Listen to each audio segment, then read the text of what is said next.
একদিন এক পাগল বিমানবন্দরে গিয়ে বলল, আমি আজই আকাশে হাঁটতে যাব। পাইলট অবাক হয়ে জিজ্ঞেস করল, আকাশে আবার হাঁটা যায় নাকি? পাগল গম্ভীর মুখে বলল, আপনারা তো রোজই যান, আমি একটু হেঁটেই যাই। পাইলট মজা করে তাকে ককপিটে বসালো। বিমান উঠতেই পাগল জানলা দিয়ে বাইরে তাকিয়ে চিৎকার করে বলল, এই যে মেঘ, একটু সরে দাঁড়াও। পাইলট হাসতে হাসতে বলল, ওরা কিন্তু ট্রাফিক মানে না।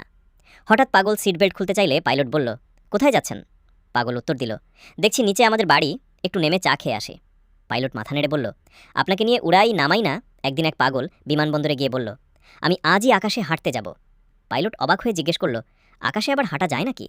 পাগল গম্ভীর মুখে বলল, আপনারা তো রোজই যান, আমি একটু হেঁটেই যাই। পাইলট মজা করে তাকে ককপিটে বসালো। বিমান উঠতেই পাগল জানলা দিয়ে বাইরে তাকিয়ে চিৎকার করে বলল, এই যে মেঘ, একটু সরে দাঁড়াও। পাইলট হাসতে হাসতে বলল, ওরা কিন্তু ট্রাফিক মানে না। হঠাৎ পাগল সিট বেল্ট খুলতে চাইলে পাইলট বলল, কোথায় যাচ্ছেন? পাগল উত্তর দিল, দেখছি নিচে আমাদের বাড়ি, একটু নেমে চা খেয়ে আসে। পাইলট মাথা নেড়ে বলল, আপনাকে নিয়ে উড়াই নামাই